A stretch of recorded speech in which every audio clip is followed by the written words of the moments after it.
जज साहब है वो, ऐसे ऐसे जज साहबों की भर्ती हो गई है, ये वो लोग हैं जो जुडिशरी पर कलंक हैं। एक ऐसे जजेस जो परजीवी कम्युनिटी से आते हैं, नारायण मिश्र। हाँ, नारायण मिश्र जो परजीवी कम्युनिटी से आते हैं, उन्होंने साबित कर दिया कि 1919 में अंग्रेजों ने, ब्रिटिश गवर्नमेंट ने जुडिशरी में ब्राह्मणों की नियुक्ति बैन कर दी थी, ये कहते हुए कि इस कम्युनिटी में न्यायिक चरित्र नहीं होता। ऐसे लोग जुडिशरी में बैठे हैं जो ये कह रहे हैं कि किसी भी महिला को अगर आप खींच के ले जाते हैं, उसके कपड़े फट जाते हैं, उसका नाड़ा टूट जाता है, उसके स्तन दबा देते हैं, तो वो रेप नहीं माना जाएगा।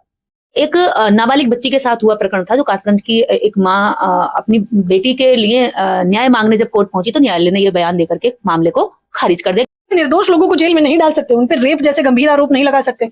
अब आप ये पूछिए इनसे जज साहब से, अगर उनकी ही घर की किसी बच्ची को ले जाकर कोई नाड़ा तोड़ दे, उसके स्तन दबा दे, उसके कपड़े फाड़ दे, उसके साथ इस तरह की घटना हो जाए, तब भी आप यही जजमेंट देंगे, तब भी आप यही बयान देकर के केस को खारिज कर देंगे। और आज ये ऐसे लोग जुडिशरी में बैठ करके ये बार बार साबित कर रहे हैं कि वास्तव में हमें न्यायिक चरित्र नहीं है। हम औरत आदमी को देख के भेदभाव करते हैं, हम जाति जाति को देखकर भेदभाव करते हैं, हम धर्म धर्म को देखकर भेदभाव करते हैं। तो ये भेदभावी लोग जब जुडिशरी में आ गए हैं, तो ऐसे बयानों को तो भैया देखने मिलता रहेगा। जज साहब से जरा ये सवाल पूछना है कि जज साहब, आपने आज तक कितनी महिलाओं के नाड़े तोड़े हैं? कितनी महिलाओं के आपने स्तन पकड़े हैं? कितनी महिलाओं के आपने जो है आज तक कपड़े फाड़े हैं? इसका मतलब आपका अगर जांच की जाए बारीकी तरीके से, आपकी डीप जांच हो, तो आप उसमें पाए जाओगे आपने, इसका मतलब हजारों महिलाओं के आपने अपने स्टाफ में महिलाओं को नहीं छोड़ा होगा। मिश्र जी ने कहा कि भाई चाहे नाबालिग हो या बालिग हो, उसको खींच के ले जाना, उसके स्तन पकड़ना या नाड़ा तोड़ देना या कपड़े फाड़ देना। तो ऐसे घटिया लोग जो जुडिशरी में बैठे हैं, उनसे मैं कहना चाहती हूँ कि आपके बस की नहीं है न्याय करना, तो न्याय की कुर्सी पे बैठ के न्याय को बदनाम ही क्यों कर रहे हैं?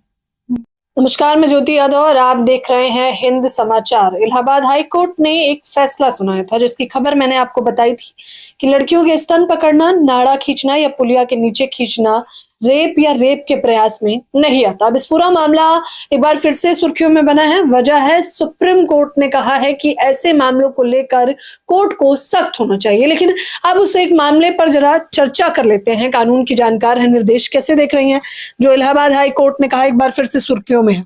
देखिए, 17 मार्च को ये इलाहाबाद हाई कोर्ट ने, जो हमारे हाई कोर्ट के जजेस हैं, उनमें मिश्र, जो देश की सबसे, कहते हैं कि हम तो बड़े भूदेवता हैं, एक खास जाति जो खुद को बड़ा ज्ञानी बताती है और लंबे समय से अपनी योग्यता का प्रदर्शन करती जाती है, जो कहती है हम मेरिटधारी, यानी सीधे तौर पर कहा जाए तो उस जाति ने अपने मेरिट दिखाई है जुडिशरी में। उन्होंने कहा, मिश्र जी ने कहा कि भाई चाहे नाबालिग हो या बालिग हो, उसको खींच के ले जाना, उसके स्तन पकड़ना या नाड़ा तोड़ देना या कपड़े फाड़ देना। यानी कि ये जितने भी अभी तक कहने वाले जो मैंने ये शब्द कहे हैं, इतना महिला के साथ यदि हो रहा है तो ये रेप की श्रेणी में या रेप की कोशिश में नहीं आता। यानी यहां तक आप किसी भी महिला के साथ कर सकते हैं। और ये एक नाबालिग बच्ची के साथ हुआ प्रकरण था, जो कासगंज की एक माँ अपनी बेटी के लिए न्याय मांगने जब कोर्ट पहुंची, तो न्यायालय ने यह बयान देकर के मामले को खारिज कर दिया कि ये रेप नहीं हुआ। यानी कि जज महोदय की नजर में रेप तब होता जब पहले एक बच्ची को पूरी तरीके से नोच लिया जाए, जान से हो सके जान से मार दिया जाता ज्यादातर कोशिशें, क्योंकि वो बाद में खोल सकते हैं कि किसने मेरे साथ रेप किया। इसलिए ज्यादातर भारत के अंदर रेपों में अधिकांश केस रेप के बाद हत्याओं के होते हैं। तो जज साहब से जरा ये सवाल पूछना है कि जज साहब, आपने आज तक कितनी महिलाओं के नाड़े तोड़े हैं? कितनी महिलाओं के आपने स्तन पकड़े हैं? कितनी महिलाओं के आपने जो है आज तक कपड़े फाड़े हैं? इसका मतलब आपका अगर जांच की जाए बारीकी तरीके से, आपकी डीप जांच हो, तो आप उसमें पाए जाओगे आपने, इसका मतलब हजारों महिलाओं के आपने अपने स्टाफ में महिलाओं को नहीं छोड़ा होगा, आपने अपने घर में महिलाओं को नहीं छोड़ा होगा, अपने कॉलेज में अपने जितने आपके कुलीग हैं उनको नहीं छोड़ा होगा। क्योंकि ऐसी सोच का व्यक्ति आप इमेजिन कर सकते हैं कि वो घर में क्या सोचता होगा अपने सामने घूमने वाली बहन बेटियों के बारे में, अपनी बच्चियों के बारे में। ऐसे लोग जुडिशरी में बैठे हैं जो ये कह रहे हैं कि किसी भी महिला को अगर आप खींच के ले जाते हैं, उसके कपड़े फट जाते हैं, उसका नाड़ा टूट जाता है, उसके स्तन दबा देते हैं, तो वो रेप नहीं माना जाएगा। जहां कानून कहता है कि अगर आप आंखों से भी किसी महिला को इशारे कर रहे हैं तो रेप की श्रेणी में आता है, ये छेड़छाड़ की श्रेणी में आता है, बुलिंग की श्रेणी में आता है। तो एक तरफ हमारे देश के जो जज साहब है, वो ऐसे ऐसे जज साहबों की भर्ती हो गई है, ये वो लोग हैं जो जुडिशरी पर कलंक हैं। अब आप ये बताइए, अगर किसी महिला के साथ किसी तरह का कोई उत्पीड़न होता है तो वो किसकी ओर नजर रखती है? न्यायालय की ओर ना। इसी के आधार पर तो वो अपराधियों को डराती है। ऐसे जजों की वजह से छोटी छोटी बच्चियों के साथ रेप, मार के मुंह में पत्थर ठूस के अभी पिछले 4 महीने पहले राजस्थान में 3 साल की बच्ची के साथ रेप किया। अभी जो है पुरी के एक गांव में एक बच्ची के साथ रेप हुआ है, 3 साल की बच्ची है, उसको जब रेप नहीं किया कर सका तो उसने उसके गुप्तांग में रोड डाल दी। तो आप सोचिए कि ये क्यों हो रहे हैं। ये रेप इसलिए नहीं हो रहे हैं कि देश के पुरुषों में हैवानियत जागी है, रेप इसलिए हो रहे हैं क्योंकि हमारे देश की जो जुडिशरी है वो महिलाओं को लेकर एकदम असंवेदनशील है। इतनी असंवेदनशील है कि केस सामने पड़े हैं, अन्याय सामने हो रहा है, महिला पीड़ित है, रो रही है, कटघरे में खड़ी है, लेकिन न्याय देने की बजाय वह अपराधी को सुरक्षा दे रहे हैं। कह रहे हैं निर्दोष लोगों को जेल में नहीं डाल सकते, उन पर रेप जैसे गंभीर आरोप नहीं लगा सकते। अब आप ये पूछिए इनसे जज साहब से, अगर उनकी ही घर की किसी बच्ची को ले जाकर कोई नाड़ा तोड़ दे, उसके स्तन दबा दे, उसके कपड़े फाड़ दे, उसके साथ इस तरह की घटना हो जाए, तब भी आप यही जजमेंट देंगे? तब भी आप यही बयान देकर के केस को खारिज कर देंगे? और ऐसे घटिया बयान को लेकर के खुद सुप्रीम कोर्ट ने अब जब केस सुप्रीम कोर्ट पहुंचा है तो सुप्रीम कोर्ट में जो चीफ जस्टिस है सूर्यकांत जी, उन्होंने बागची जी हैं, 2-3 जजेस की बेंच ने ये साफ क्लियर कहा है कि ऐसे बयान और ऐसी असंवेदनशील बातों से महिलाओं में असुरक्षा का माहौल पैदा होता है, उनके मन में डर पैदा होता है, वो बाहर कैसे निकल पाएंगी, वो खुले में काम कैसे कर पाएंगी, वो ऐसे जजों पे कैसा भरोसा करेंगे, वो न्यायपालिका ही कैसे जाएंगी बताइए। उन्हें तो इन बयानों से पता चल जाएगा कि भाई न्यायपालिका अगर मैं गई तो ये मेरे को खुद जो है अपराधी बना के घोषित कर देंगे। आपने दामिनी फिल्म देखी थी? दामिनी फिल्म में जब वो कोर्ट जाती है, पहले तो उसे समझाया जाता है मत जा, वहां न्याय नहीं मिलेगा, लेकिन जब वो जाती है तो उसको वहां पता चलता है कि तुम्हें जांग पे हाथ, लेफ्ट हाथ जांग पे था या राइट हैंड तुम्हारे स्तन पे था, जब तुम्हारे ऊपर वो पड़ा था तो वो तुम्हारे कैसे रेप कर रहा था। पहले तो यहाँ रेप होता है महिला के साथ, बच्चियों के साथ, ये सबसे ज्यादा हैवानियत वाली घटना है।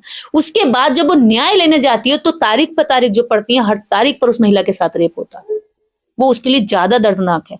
वो जो प्रोसीडिंग है कि वो न्याय के लिए वहां जाती है, वहां पुरुषवादी सोच नीचे पेशगार्ड से लेकर एडवोकेट से लेकर के जजेस तक में भरी हुई है। ये आप इस बयान से देख सकते हैं कि एक जज जिम्मेदारी कुर्सी पर बैठ करके ये कह सकता है, तो सोचिए कि वो किस तरह का माहौल अपने आसपास की महिलाओं के लिए देता होगा, वो क्या करता होगा। मुझे तो ऐसा प्रतीत होता है कि जो जज साहब है, इन्होंने अपने आसपास किसी महिला को नहीं छोड़ा है। ये सब इतने सारे बुरे काम कर चुके हैं, उनसे बचने के लिए इन्होंने ऐसा बयान दिया है ताकि वो महिलाएं इनके ऊपर किसी तरह का ऑफेंस ना बना सके, क्योंकि इन्हें ये लग रहा होगा कि मैं ऐसा जब कानून में इस तरह का बयान दे दूंगा तो मेरे ऊपर आने वाले आरोप भी थम जाएंगे, महिलाएं डर के पीछे हट जाएंगी। तो ऐसे घटिया लोग जो जुडिशरी में बैठे हैं, उनसे मैं कहना चाहती हूँ कि आपके बस की नहीं है न्याय करना, तो न्याय की कुर्सी पे बैठ के न्याय को बदनाम ही क्यों कर रहे हैं? आ जाइए ना बाहर, घूमिए ना ऐसे। वो क्यों आप शिक्षित होकर के वहां गए?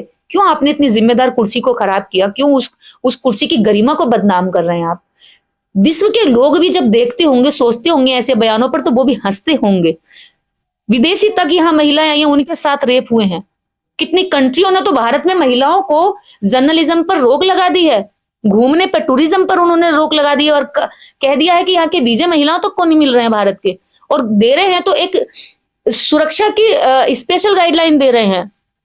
और साथ ही साथ ये कह रहे हैं अगर आप जा रही है तो आपकी अपनी खुद की भी ये डबल जिम्मेदारी बनती है। वीजे के साथ में ये जिम्मेदारियां दी जा रही है कि आप अगर वहां जा रही हैं तो भारत में कुत्ते बिल्ली सेफ है लेकिन औरत सेफ नहीं है। औरतों के साथ यहाँ खुलेआम दरिंदगी हो जाती है। दरिंदगी इसीलिए होती है क्योंकि दरिंदों को सजा देने वाले लोग खुद महिलाओं के ऊपर हो रहे अत्याचार पर मजे लेते हैं, अपनी बातों से उनके जख्मों पे नमक छिड़कते हैं। तो जज साहब से सबसे बड़ी सवाल तो मेरी यही है, और देश की बाकी महिलाएं भी ये पूछना चाहती हैं कि जज साहब, यदि आपकी लाडली बेटी, आप जिसको लाड़ से पाल कर बड़ा करते हैं, अगर उसके साथ यही घटना होगी तो क्या तब भी आप यही जवाब देंगे? क्या तब भी आप निर्णय देते समय यही कहेंगे? क्या सुप्रीम कोर्ट ने जो फैसला सुनाया है, हालांकि ये बहुत अच्छी बात है कि कोर्ट ने इस पर खुद संज्ञान लिया है। अब आप इस फैसले के लिए कैसे प्रतिक्रिया देना चाहेंगे? मुझे ऐसा लगता है अगर उस वक्त लिया जाता, क्योंकि अब इस मामले को भी लमसम 1 साल होने वाला है, यानी कि लोग मान चुके हैं। अब तो ये दूसरा जो सुप्रीम कोर्ट ने संज्ञान लिया है, इसके बारे में ज्यादा लोगों को जानकारी भी नहीं है। देखिए, ऐसे लोग जुडिशरी में बैठ करके देश की जनता को गुमराह करते हैं। आम लोगों के अंदर जो न्यायपालिका को लेकर के विश्वास है, उस विश्वास को खराब करते हैं। उनको ये जताते हैं कि न्यायपालिका कुछ नहीं है, न्यायपालिका आपको न्याय नहीं दे सकती। यानी ये वो लोग हैं जिस थाली में खाते हैं उसी थाली में छेद कर रहे हैं। उसके प्रति अविश्वास जनता के बीच में पैदा कर रहे हैं। दूसरा, अपराधियों को बढ़ावा दे रहे हैं। कितने अपराधियों के मनोबल बड़े होंगे ये सोचते हुए कि महिला को हम छू सकते हैं। आप देखेंगे जो आप लोकल बसें चलती हैं, ट्रेनें हैं, मेट्रोज हैं, उसमें जो महिलाएं जब सफर करती हैं, विशेषकर बसों में ये सबसे ज्यादा होता है, क्योंकि सीटें कम होती हैं और वर्किंग वुमेन को जाना आना डेली पड़ता है। तो बसों में महिलाओं के साथ बैड टच के साथ में पूरा सफर उन्हें कितनी बार फेस करना पड़ता है। कुछ कह भी नहीं पाती हैं, क्योंकि वो नहीं चाहती कि मैं ऑफिस जा रही हूँ उसमें देर हो, या जाते टाइम मेरा मूड खराब हो, या मैं बेमतलब की बहस में पढ़ूं। यानी उनको लगता है कि बेमतलब की बहस। और ये भी लगता है निर्देश की अगर वो कहेंगे भी तो लोग वहां कहेंगे तूने क्या किया पहले, ये बता। नहीं, उसको गलत साबित करने से ज्यादा लड़की को गलत साबित करेंगे कि तू इधर को खड़ी ही क्यों है, तू ऐसे खड़ी ही क्यों है। तो इसलिए वो और चुप हो जाती है, और जो उसको बैड टच इधर उधर कहीं हो रहा होता है तो वो खुद ही अपने आप को और सिमेट लेती है। यानी एक लड़की जिस पोज में खड़ी होनी चाहिए उस पोज से सिकुड़ कर खड़ी होती है, उसके बावजूद भी ऐसे लोग उसको टच करते हैं वो और सिकुड़ जाती है। तो पता नहीं ये जो जज साहब बैठे हैं और कितना सिकोड़ देना चाहते हैं देश की 50% आबादी महिला को। तो ऐसी स्थिति में जब जजेस ऐसे बयान दे रहे हैं तो आप सोचिए कि सड़कों पे चलने वाली लड़कियां जो गलत इशारों के साथ में हैरेस की जाती हैं, जो बसों में चलने वाली लड़कियां जो घरों से निकलकर काम कर रही हैं, कॉलेज जा रही हैं, यूनिवर्सिटी जा रही हैं, अपने सपनों को बुन रही हैं, किसी तरह से घर से निकलने की इजाजत मिलती है तो सड़कों पर उन्हें परेशान होना पड़ता है, बसों में परेशान होना पड़ता है। तो वो बेटियां, वो महिलाएं कैसे देश का नाम रोशन करेंगी जब ऐसे लोग अपराधियों के साथ खड़े हैं और देश की स्त्रियों को इस तरह सरेआम बदनाम करने वाला बयान दे रहे हैं, और वो भी बाकायदा एक जिम्मेदार की कुर्सी पे बैठकर, वो भी बाकायदा एक केस पर, और वो भी केस कैसा, नॉन एडल्ट केस है। पॉक्सो एक्ट में वो तुरंत जेल जाने चाहिए थे, बल्कि उनको बचा करके एक नाबालिग बच्ची को, उसके परिवार को बार बार पीड़ित किया जा रहा है कि ये तो भाई रेप नहीं है क्योंकि बच्ची का केवल नाड़ा टूटा था। यानी उनके लिए रेप तब होगा जब बच्ची की हालत मरणासन हो जाए। यानी वो बचकर भाग गई, उसने झपट्टा मार लिया, खुद को बचा लिया, अपनी जान बचा ली। ये जज साहब इसको सही नहीं मान रहे, बल्कि कानून ये कहता है कि अगर हम सेल्फ डिफेंस में कोई हम पर, हमारी अस्मिता पर हमला कर रहा है तो हम उसकी जान तक ले सकते हैं। लेकिन कानून को पलट करके यहाँ पे एक ऐसे जजेस जो परजीवी कम्युनिटी से आते हैं, नारायण मिश्र जो परजीवी कम्युनिटी से आते हैं, उन्होंने साबित कर दिया कि 1919 में अंग्रेजों ने, ब्रिटिश गवर्नमेंट ने जुडिशरी में ब्राह्मणों की नियुक्ति बैन कर दी थी, ये कहते हुए कि इस कम्युनिटी में न्यायिक चरित्र नहीं होता। और आज ये ऐसे लोग जुडिशरी में बैठ करके ये बार बार साबित कर रहे हैं कि वास्तव में हम में न्यायिक चरित्र नहीं है। हम औरत आदमी को देख के भेदभाव करते हैं, हम जाति जाति को देखकर भेदभाव करते हैं, हम धर्म धर्म को देखकर भेदभाव करते हैं। तो ये भेदभावी लोग जब जुडिशरी में आ गए हैं तो ऐसे बयानों को तो भैया देखने मिलता रहेगा। हालांकि इस पूरे मामले को लेकर इलाहाबाद हाई कोर्ट के जज साहब नारायण मिश्र ने अभी तक माफी नहीं मांगी। गरिमत है कि सुप्रीम कोर्ट ने खुद इस मामले पर संज्ञान लिया, और तमाम इससे पहले भी जैसे स्किन टू स्किन जब तक टच ना हो जाए तब तक उसे रेप नहीं माना जाएगा, और चुन्नी खींचना या फिर भाभी या अभद्र टिप्पणियां करना महिलाओं पर वाजिब है। ऐसी तमाम टिप्पणियां इससे पहले भी कोर्ट के माध्यम से दी गई हैं, लेकिन अब सर्वोच्च न्यायालय ने इस पर सख्त रवैया दिखाया है। तो देखना होगा कि आगे आने वाले समय में हमें कम से कम ऐसी अभद्र टिप्पणियां कोर्ट की तरफ से तो ना देखने को मिले। फिलहाल इस चर्चा के बारे में आप लोग मुझे अपनी राय जरूर देंगे। निर्देश की बातचीत भले ही आपको अगर आप संवेदनहीन हैं तो संवेदनशील बनाने पर, सोचने पर मजबूर कर सकती है, क्योंकि जज साहब की बेटी के साथ अगर ये होता तो शायद वो ऐसा फैसला कभी नहीं सुनाते। फिलहाल इस खबर के बारे में आप लोग अपनी राय दें। कैमरामैन नावेद के साथ ज्योति यादव, हिंद समाचार।